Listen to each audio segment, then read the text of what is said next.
Started. So last week we talked about what we call the outliers.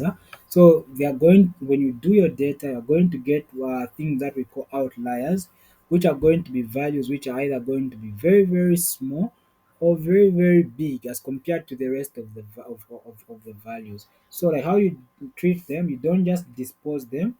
You actually there is a systematic way in which you can actually be able to assess whether they are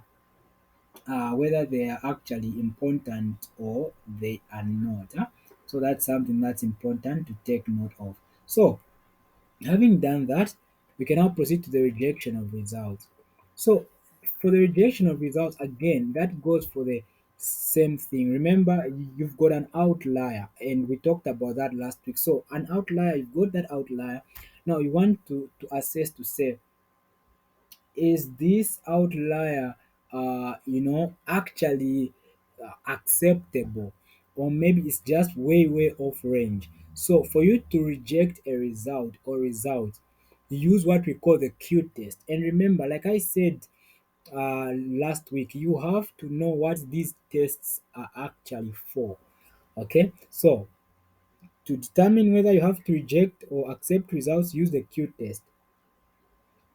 And this is used for small data sets. Okay, and you want to use the confidence level 90%, so that's the CL there. So that's 90% confidence level. That's the one that you want to use. So what you do then when you want to assess these values and whether you're going to accept the values or not is you arrange them in increasing order. So you start with the smallest until you reach to the largest, right? And then you calculate the range. And this is something that we've already talked about, saying the range is the difference between the highest and the smallest value. So when you get that difference, then you've got your what? Then you've got your range. When you get the difference between the highest value and the lowest value, that's why arranging them in increasing order is best, because it helps you see which is the lowest and which is the highest. Then you then want to calculate the gap. So the gap which you are calculating, you can see that there are these pretty much like absolute things, like which like those things we use for the absolute values, right? So this shows that you get the suspected value. The suspected value is simply the value that you are trying to assess whether it's accurate or not. Okay, so it's basically that value which raises your eyebrows to say, is this really really a value that I can make use of, or maybe it isn't, right? So that's your suspected value.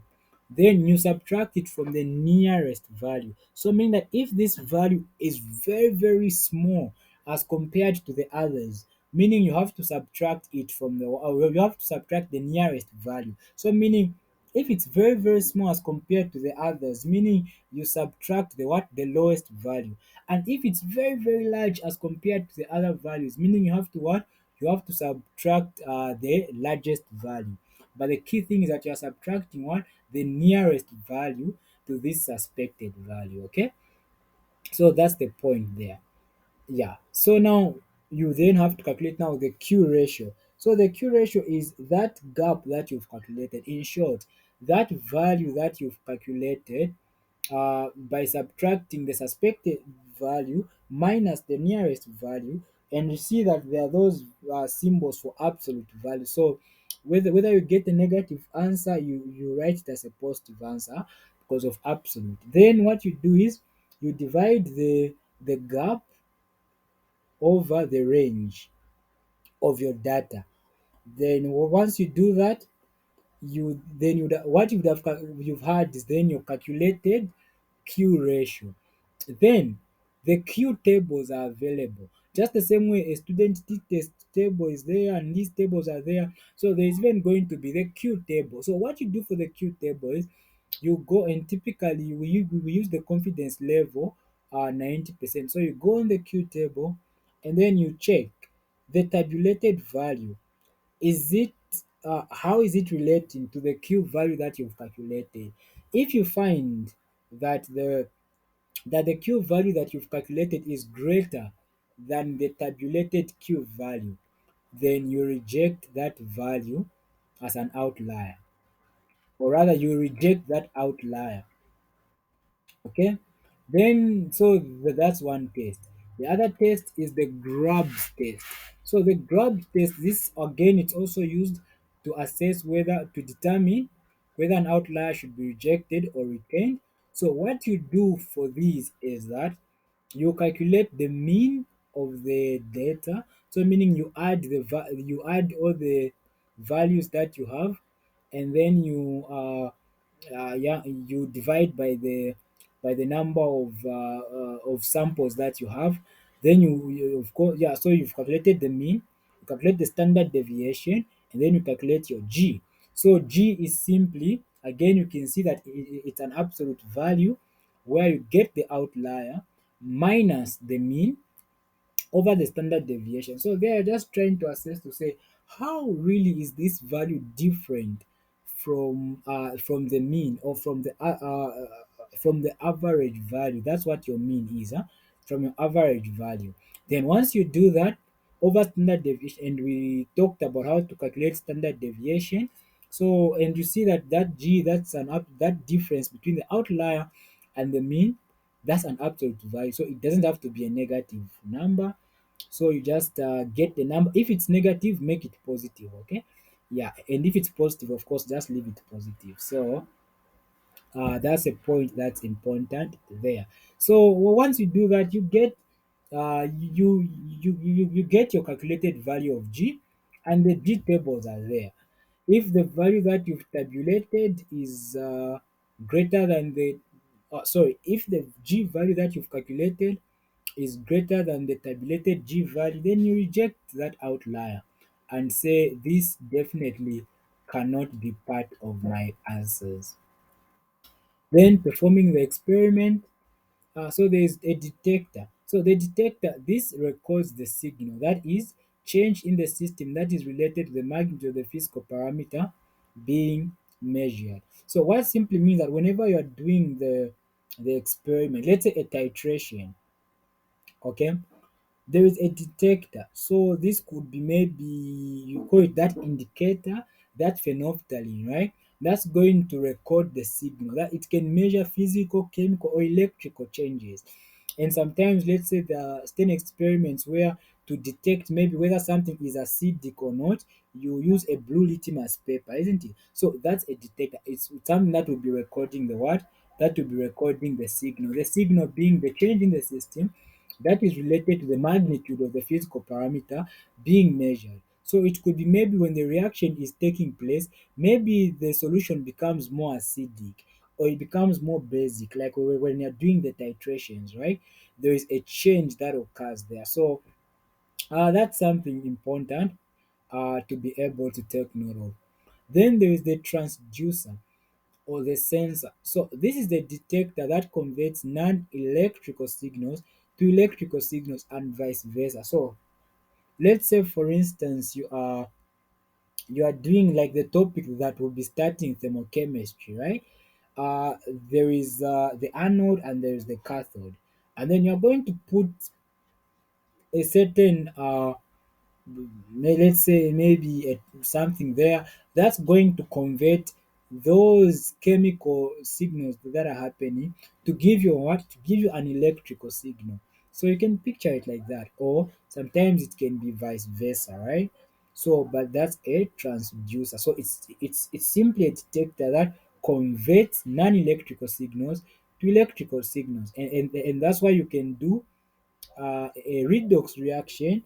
You put a meter there, and you can actually be able to see what the cell potential is for that galvanic cell. So we'll talk about those in electrochemistry. Okay. So there are things that we call signals and noise. So already we've talked about what the signal is that change in the experiment which is actually related which is actually related to the magnitude of the physical parameter being measured. So that's the signal. Then, and we've already talked about a detector. So again, so a detector makes measurements and detector response is converted to an electrical signal. Of course, using a transducer or a sensor.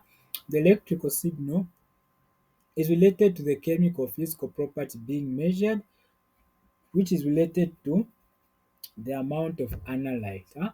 So again, this could be where, let's say, like there are certain chemical processes or certain chemical reactions where, let's talk about electrolysis, right? When you are doing electrolysis, you are trying to use water to break something down, isn't it? So there, what happens is your that electrical signal, that electricity you are putting in is going to be related to the, let's say you are saying, okay, I'm going to be measuring the amount of hydrogen produced so that I know the amount of water that I've broken down. So you could do that, right? So then, now, if you are to be accurate, if you are to be certain that your signal is giving you accurate values, there should be no signal when your analyte is present. What this basically means is that's where we talked about the blanks, right? Like the blank samples, because it would be very erroneous if there is a signal reflecting but there is no analyte. Then it simply means that the values that you've been getting are very likely to be very incorrect, isn't it? So they are most likely to be very, very what? Be very, very incorrect. So again, that's something to take note of. So signals should be smooth, but are practically not smooth due to noise. So again, there's going to be, yeah, so signals should be closely relating to the analyte amount, but we know that experiments are always going to have a certain degree of error to them, and on the practical aspect we are going to have noise. Okay, so I know noise, you can think, is it noise? But noise in an experiment, noise can originate from power fluctuations. Let's say maybe you are doing an electrolysis and maybe your energy source keeps fluctuating. Maybe the energy increases, the energy decreases, the energy increases, the energy decreases. So that can affect your what? That can affect the smoothness of your signal. Again, it could maybe the electrical motors, could be the building vibrations or other instruments nearby, which can actually affect how well your signal can relate to your analyte. So those are important things to take note of.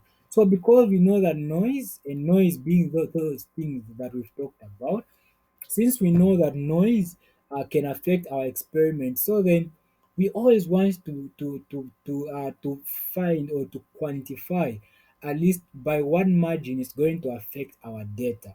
So the signals at noise, signal to noise ratio. So signal to noise ratio, that's S over N, is a useful tool for comparing methods or instruments. So you may find that there are certain methods which are they are going to have a lot of noise, okay? And by noise I mean those things that I've talked about that are affecting, okay? Yeah, so you can use this ratio to be able to compare whether which method and of course you prefer a what's this or rather a method or an instrument that has got what's this that has got a low ratio, okay? Because when so you prefer something that has got a low amount of noise, okay? That's affecting. So remember signal to noise ratio. So if your noise is great, then you know that that ratio is going to be small, isn't it? Yeah. So you always want to do an experiment where you ensure that you've taken note of what of these things. So noise is random, and remember we said that anything that is random can be treated statistically, okay?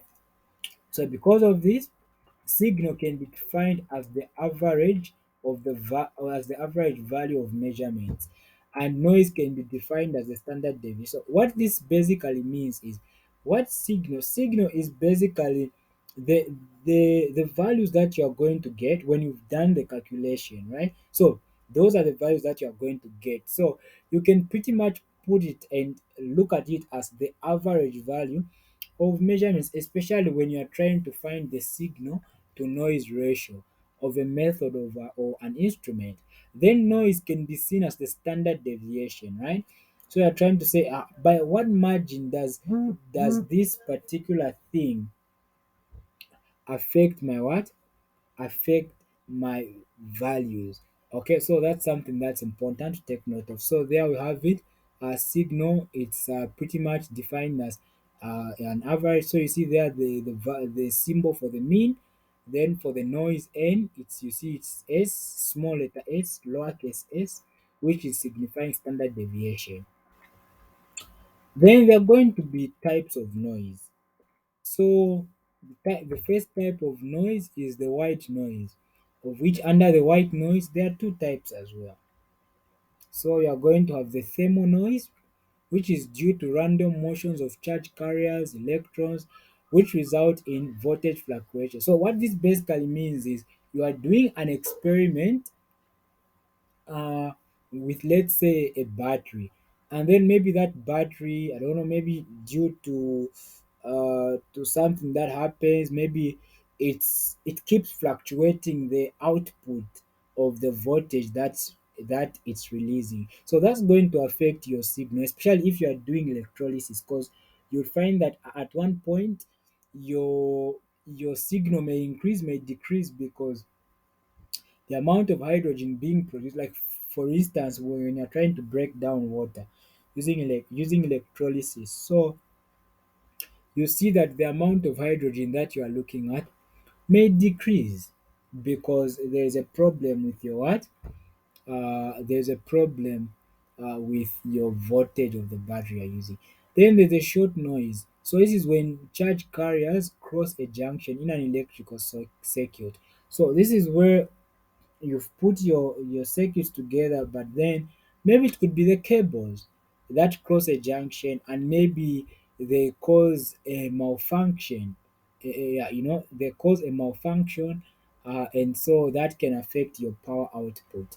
So those are things to take note of. Then the second one, it's the drift or the flicker noise. So this one, the origin is not well understood.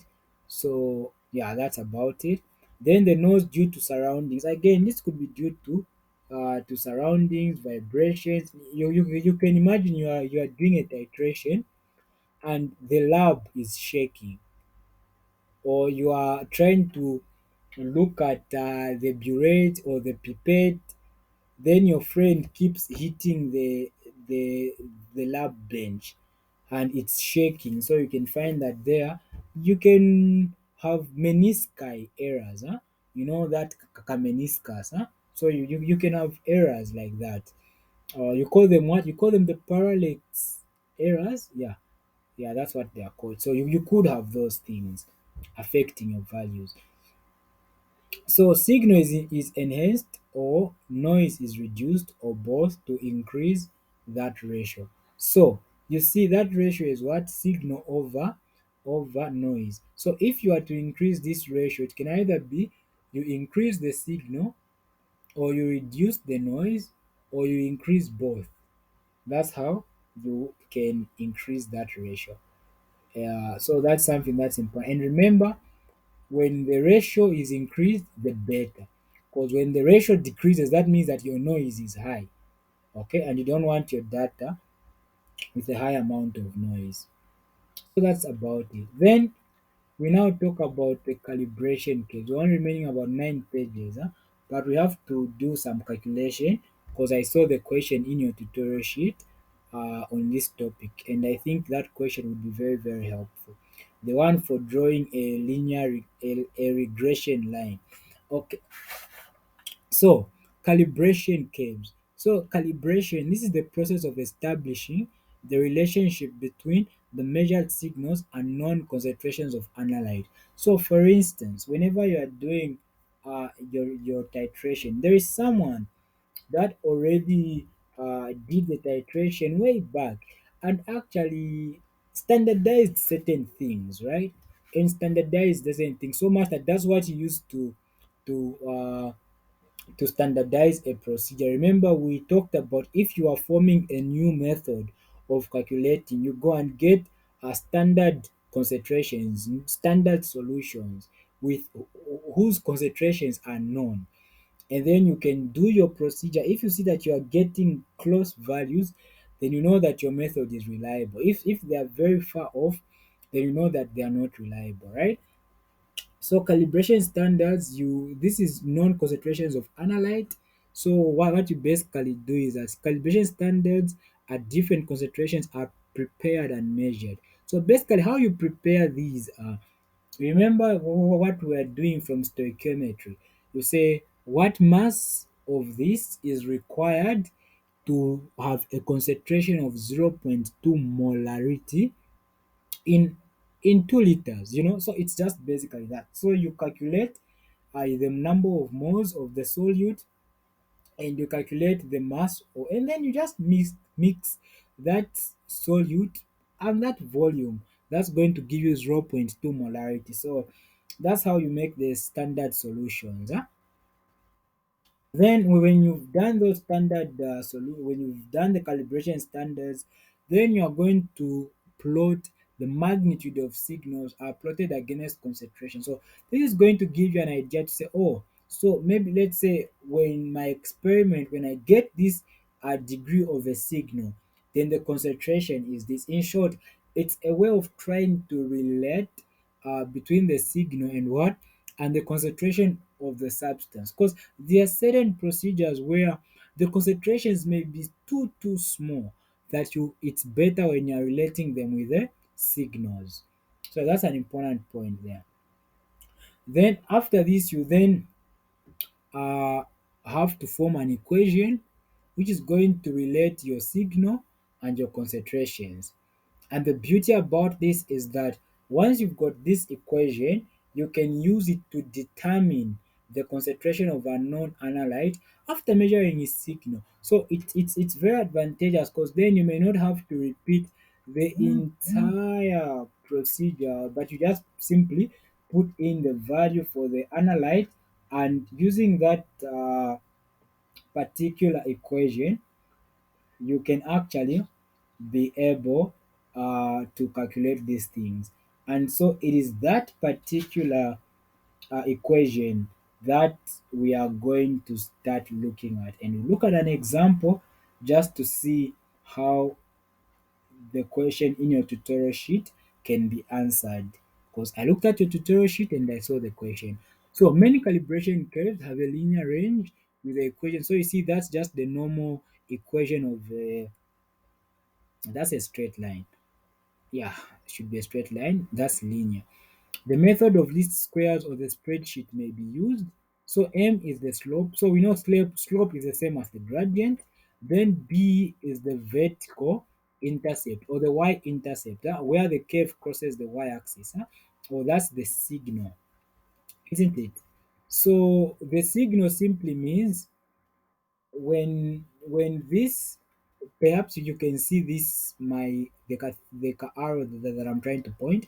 So when x is 0, right, when x is 0, you have a value of b there, so that would be your signal. Okay, and if that, yeah, so that would be your signal. The slope is usually the sensitivity of the analytical method, and then there is the correlation coefficient, which is r squared is going to be between 0 and 1. Perfect fit of data, direct relation if r squared is closer to 1. So what this is just basically saying is that you always want to ensure that your perfect fit of data, that how your data are relating. If you are to square the correlation coefficient, it's the r squared is going to be closer to 1, but that's not very much important to worry about. But where the money really is this one, the best straight line method. So the method of what? The method of least squares. So this method is very important because, like we've said, you can come up with an equation. Once you find that equation, you can simply be able to substitute so remember, you're going to have standardized signals and concentration. So meaning you're going to have standardized x values and the y values. Then what you're going to do then, you want to look at then from there you have a calibration curve, and there you can have an equation. This is the equation. Now the beauty of this equation is that you can use it to find the the concentration of an amount of sample simply by plugging in the signal in this equation. So then, where the money really is for us is how do we find this equation?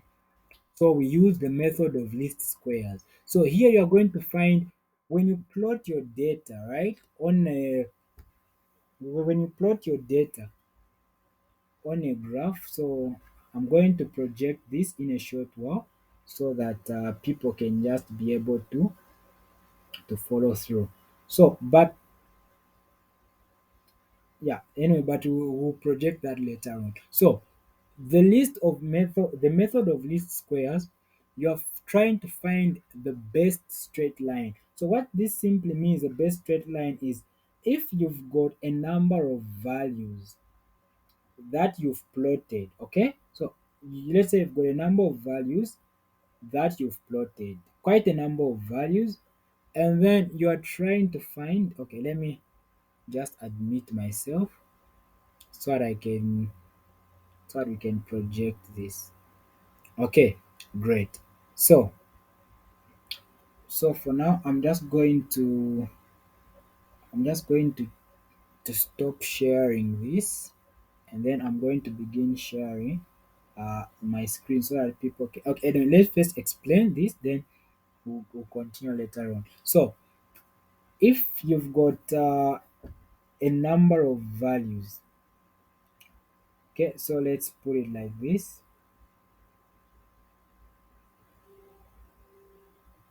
Okay, is everyone able to see what is projected on my screen? Okay, great. So what then we are going to do is, can everyone see my screen? Okay, great. So what I'm trying to say, I think let me just write them so that this can make sense. So what we are saying that if you've got values like this, your values are going to be scattered all over the place. But there is a certain way where you can draw a perfect line which is going to be close to all the values, so much that when let's say this is your signal, right? So this is where your signal is, and this is where your concentration is. So you can draw a certain beautiful line so much that all the values you can see those blue dots, so much that all the values that you have, they are going to be close to this line, and that's the line that you call the line of best fit. Okay, so that's basically what we are trying to achieve here. Okay, so yeah, so we'll talk more on that later on. So let's now go back to our notes, but I just wanted to ensure that people can understand what I was talking about. Okay. Are you able to see my screen? Is everyone able to see my screen?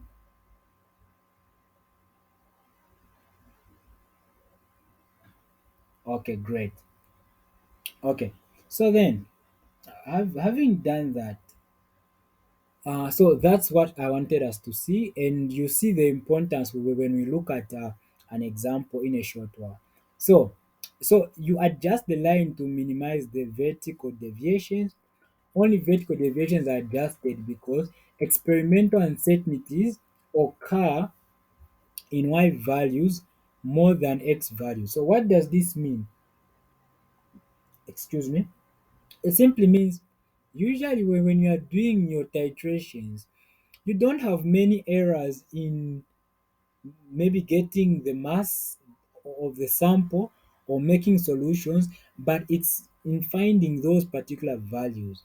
that for the titrations and everything. And so for this one is when finding the x values, you can rarely make errors there, but it's in the y values that you are getting. So that's why only vertical deviations are adjusted. So calculations for minimizing vertical deviations are easy. So we also that equation, okay? It had m and b. M was for the gradient or the slope. Then B was for the y-intercept. So that's the formula. I know this looks tricky, but let me do it like this. Let me explain the M. What the M is simply saying is n is the number of samples multiplied by the sum of the product of the signal of each signal multiplied by its concentration, or of a y of an x value or y value. So you multiply x value times the y value, x value times its y value. You multiply them, you get those, you add those multiplications, then you multiply them by n minus the sum. Remember that symbol is for the sum of the x values multiplied by the sum of the y values. Don't worry, we'll look at an example. Over d, and d, that's the formula for d. You are d, focus on d. Okay, maybe let's focus on b first. Then to find b, what you are doing is you are saying the sum of the squares of the x values multiplied by the sum of the multiplied by the sum of the y values. I know this sounds confusing, but don't worry. We'll look at an example. That's why I wanted us to look at an example, because just explaining like this is quite tricky. But I want us to understand these things.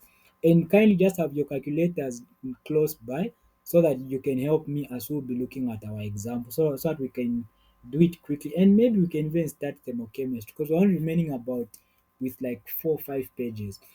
So then for the, yeah, so minus the sum of the products of the x and y values times the sum of the x values over d. Now what is d?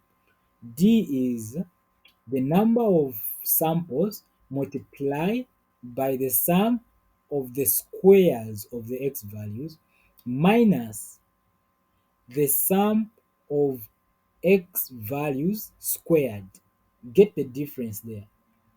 D is equal to n times the sum of the values of x that are squared, okay, minus the square of the sum of the x values.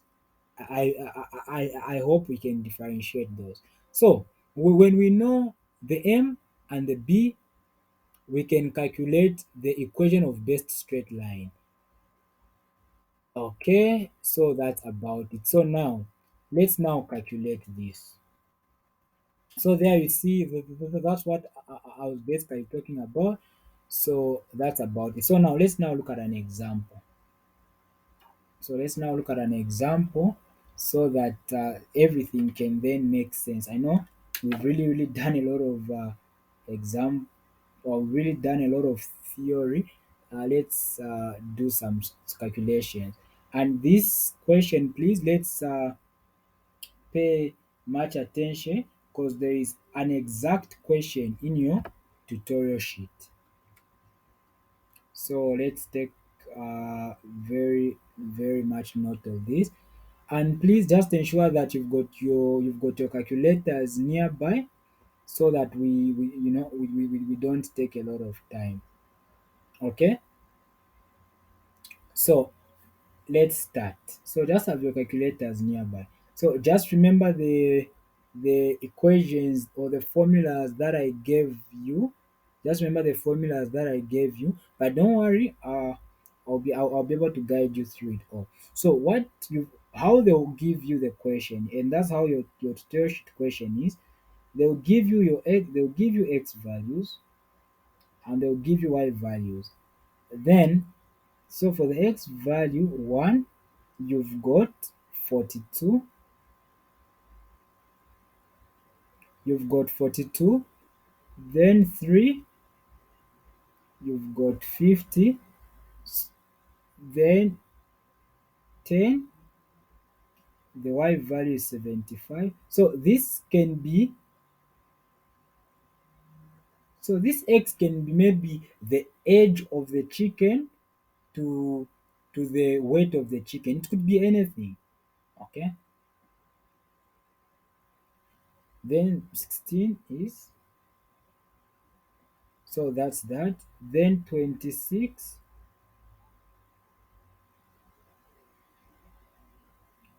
then 36.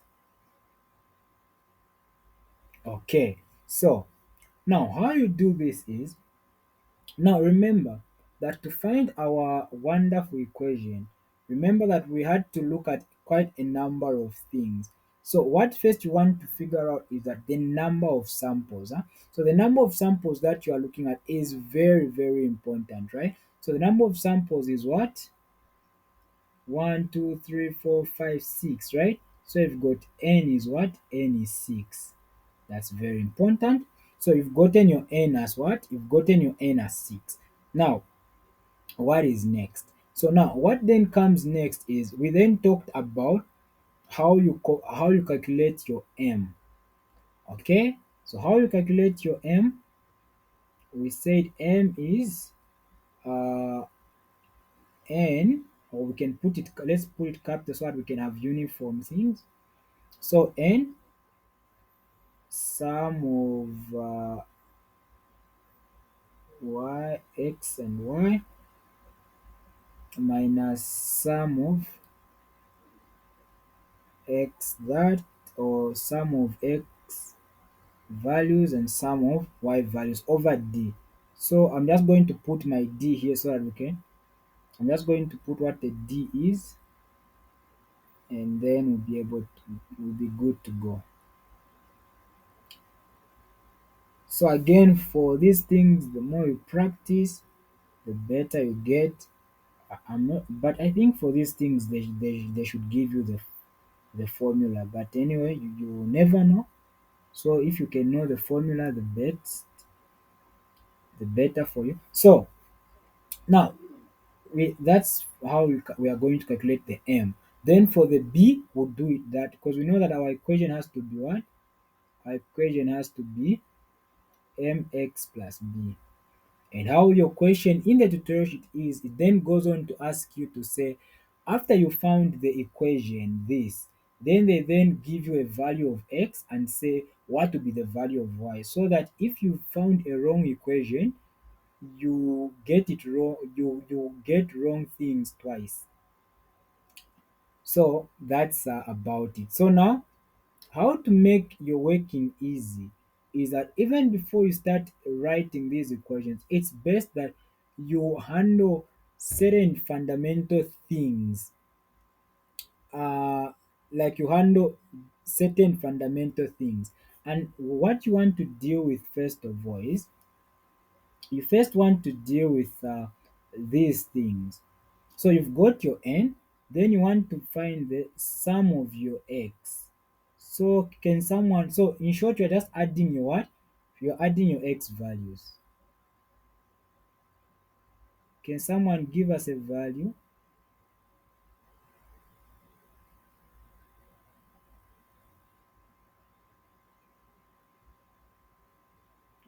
Okay, 92. So we've gotten that. Then now we're also going to get what? We're also going now to get what? The sum of our y values. Why is it important to do this first? Because it makes your weight lighter than when you reach the equation. That's when you start writing this. It's so easy to make mistakes. So it's better you first do these calculations first, so that when you just start plugging in into your equation, it's easier that way. So sum of y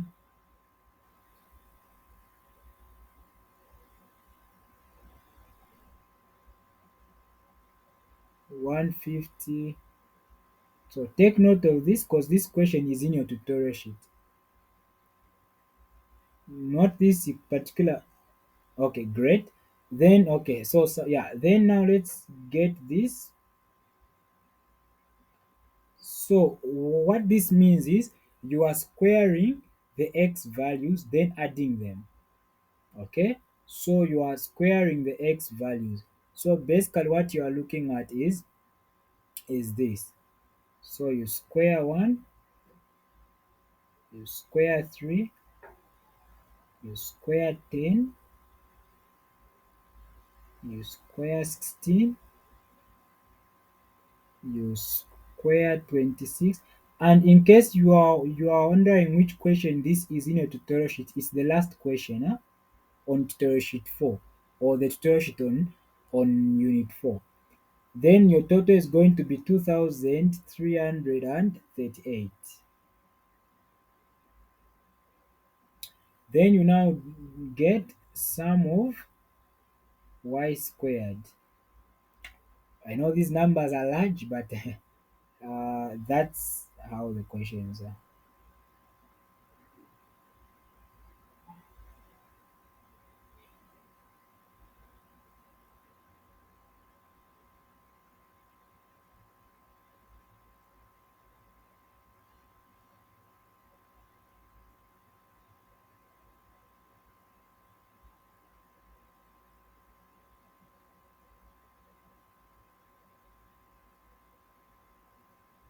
So the answer is,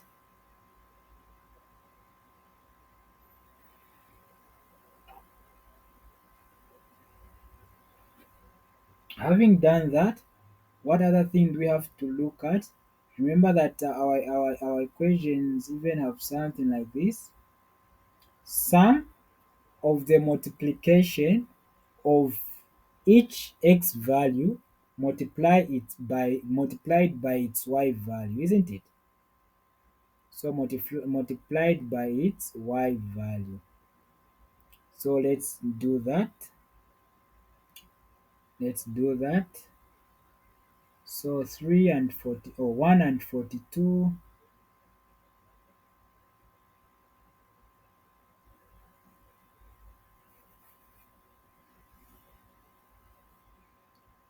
So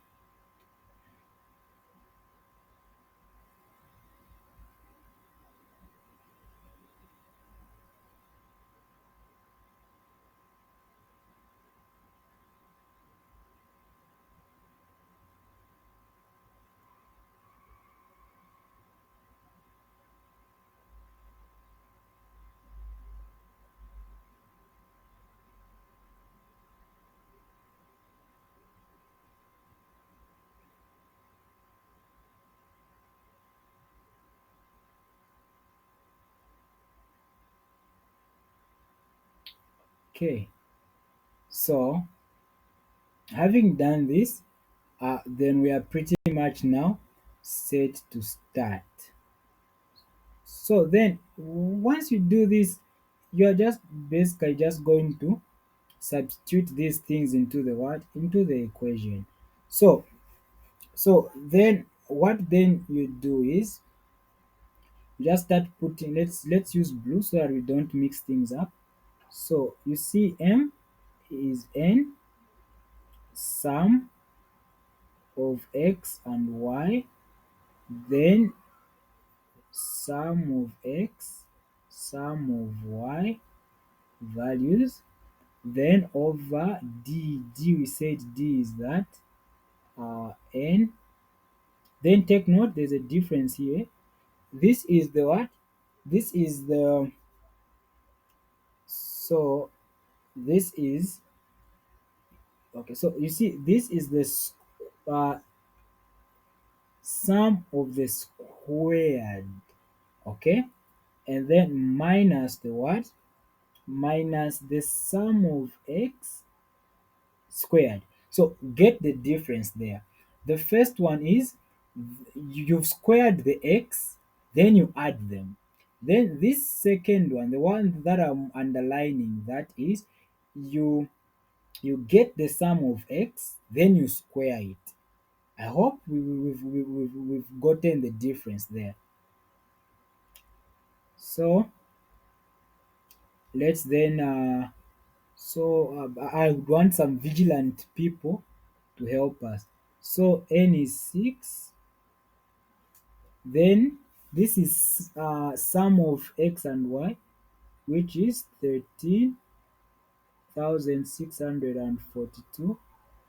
Then minus the sum of x values 92 times the sum of y, which is 617, over, then you're going to have again n. Then here, this is why you have to be careful, I say. So sum of the x squared, okay? So sum of the x squared, that's that. Then here, that's why again you have to be careful. It say sum of x, then you square it. Huh? Excuse me. So once you do that, and my warning, not my encouragement, is my caution is, don't rush to punch everything all together. You make a mistake, you get a wrong value. So do the top part first, and the second part separately. So don't want to rush things, huh?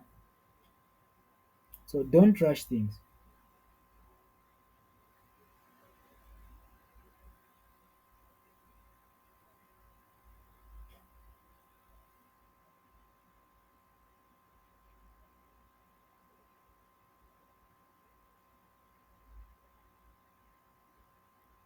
So that's our M. Now, how do we find our how do we find our B? So how do we find our B? Remember the equation that I gave us for B. So for B, I'm going to use black so that we don't mix the things up. But please, is everyone clear up to this point?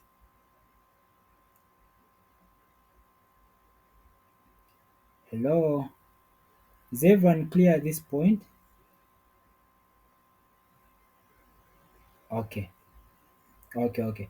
Yeah, so my encouragement is that when we are done doing this, go try to answer the last question in your tutorial sheet, because it's the same principles. Huh? Okay, so for B, let's do this. So for B, it's going to be that. And for this one, please, can someone have a calculator so that we can rush? Just have a calculator nearby so that we can finish this. I'm looking at time. Someone with a calculator, just have it close by. And in case you can remember the numbers, you can just punch them for us. Or I'll give you the numbers so that we don't take a lot of time on this. But I just felt the need that we do this calculation. Okay, so that's that. Then our then the D's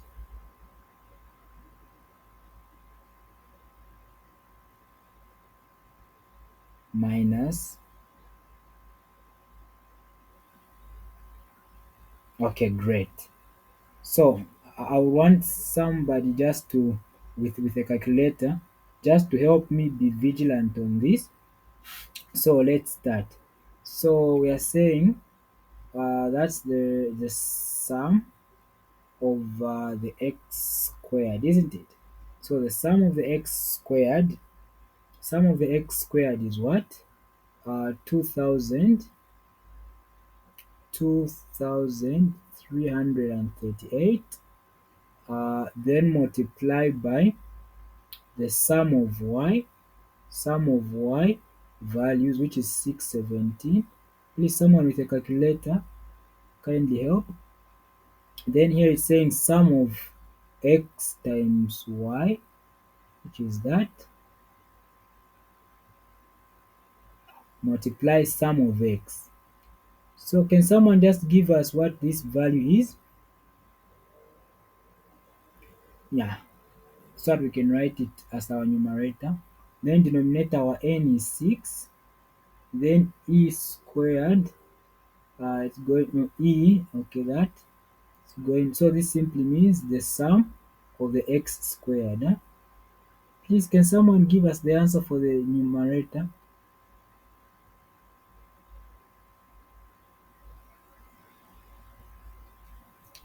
People, anyone?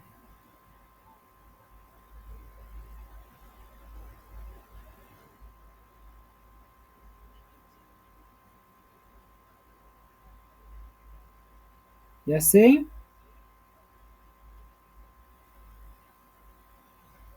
You're saying? Hello?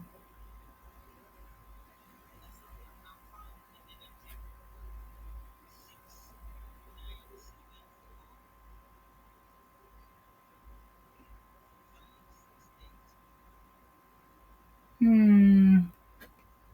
Okay. So you found what? 6, 9? Hello? Yeah, so you're saying that you found this number? Okay. 4, 5, 6, right? Yes?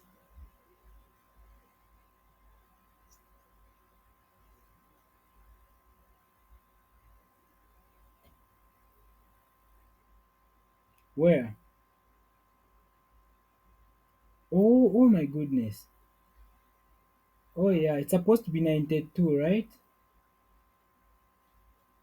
Okay, thank you very much. Okay, thank you so much. Yeah, so you can try to, thank you so much for that. Yeah, so you can just try to recompute that so that we can well, thank you so much for that correction. Yeah, so we can recalculate the numerator, and then can someone be doing the numerator?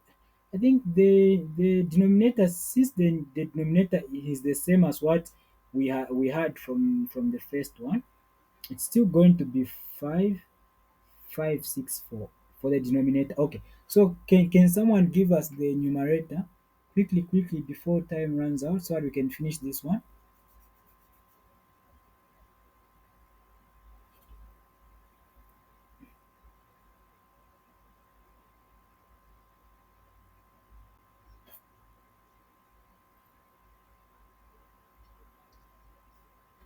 Hello? He- Hello? Yes, Mulenga, you're saying?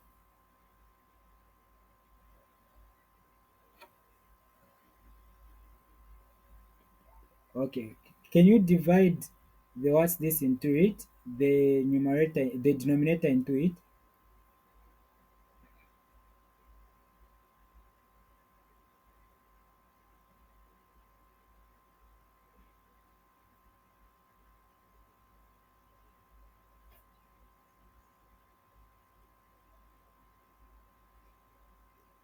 30?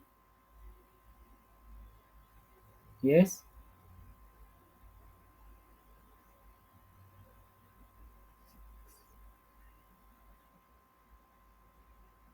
Okay. So you, okay. Can I, let me just get my calculator so that I can just check these calculations.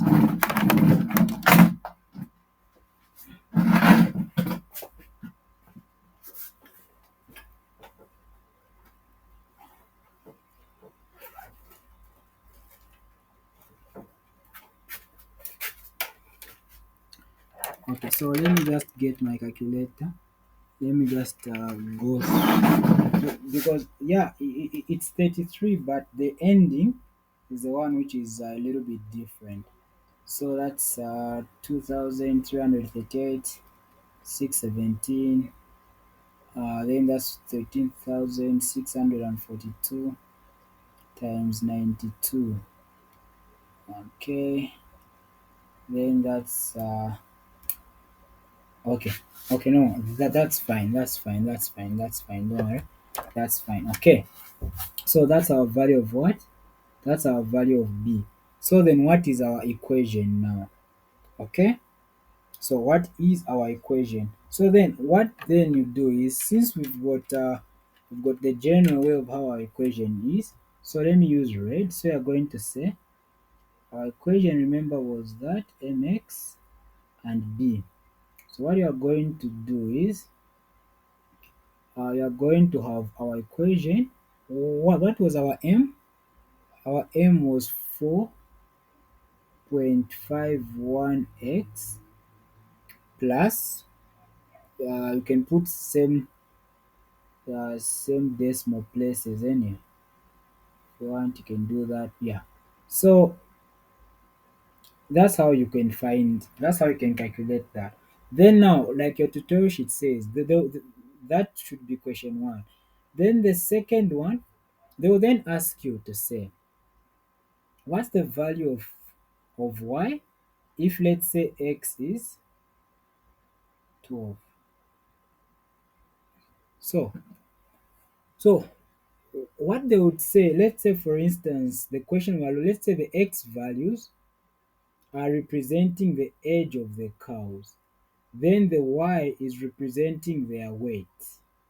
Okay, so then they now ask you to say what is the weight of, and that's how the question, even in your tutorial sheet, is actually saying what would be the, is it the absorbance, I don't know, but yeah, it's something like that. But so they will then ask you, so they want you, if what you found this, if your equation is wrong, then your number you've gotten, then the answer you get is wrong.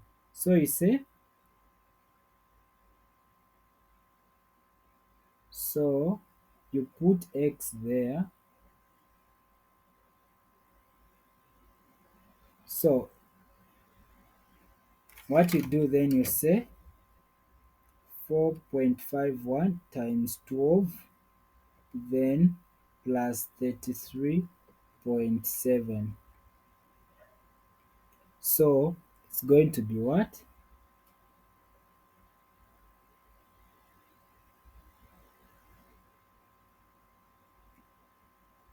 87.82.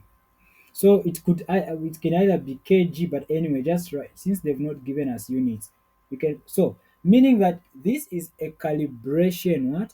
So this is a calibration equation. So using this calibration equation, farmers and people around can actually approximate what the weight of their cows are going to be.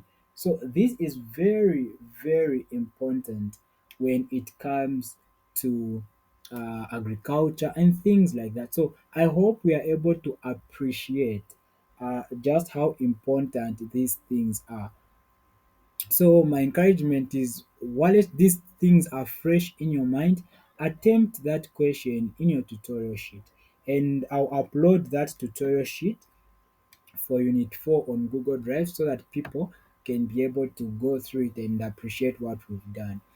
Yeah, so that's pretty much about it. I don't know if there are any questions since we've passed time, but I don't know if there are any questions. Just keep the questions and we'll look at them tomorrow. Oh, yes, you've got a question, Amos?